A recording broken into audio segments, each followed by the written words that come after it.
Сәлем достар, бүгін біз 3 айлық нәрестенің дамуы туралы айтатын боламыз. Менің каналыма қош келдіңіздер.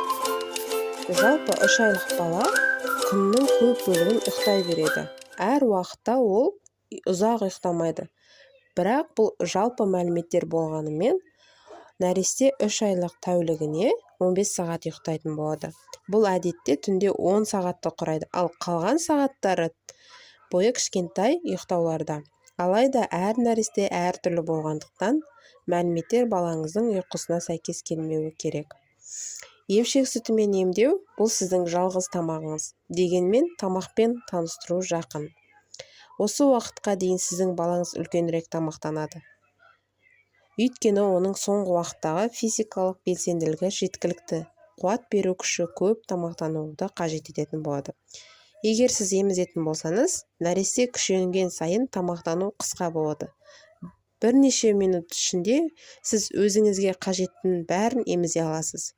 Егер сіздің емшек сүтіңіз формуласы болса, мүмкін оның нәрестенің коликасы. Балаңыздың осындай жайсыздығы басу көмектесу үшін сіз оның ішін уқалап, кішкентай аяғын велосипедтің педалдарын жасайтын қимылдарын жасап, қолданып отырып абайлап қимылдата аласыз. Және де ішіне арналған массаж жасап, оны уқалап, орап қойыңызға болады. Бірақ жылуды қойғанда абай болыңыз, ыстық киімді ешқашан теріге қоймаңыз. Ол тым ыстық болмауы керек. Әйтпесе сіздің балаңыз нәзік терісін күйдіріп жіберуі мүмкін.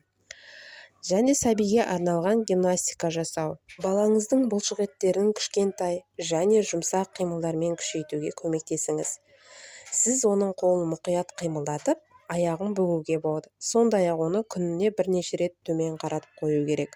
Сондықтан кішкентай балаңыз басын көтере алады және осынша мойын бұлшық еттеріне жақсартатын болады. Баланы ынталандыру үшін жарқыраған ойыншықтар мен дыбыстарды қолданыңыз. Сіз ойыншықты қолыңызбен ұстаңыз және көзіңізбен қадағалаңыз. Егер менің каналым сізге қызықты болса, менің каналыма жазылып қолдап кетіңіз.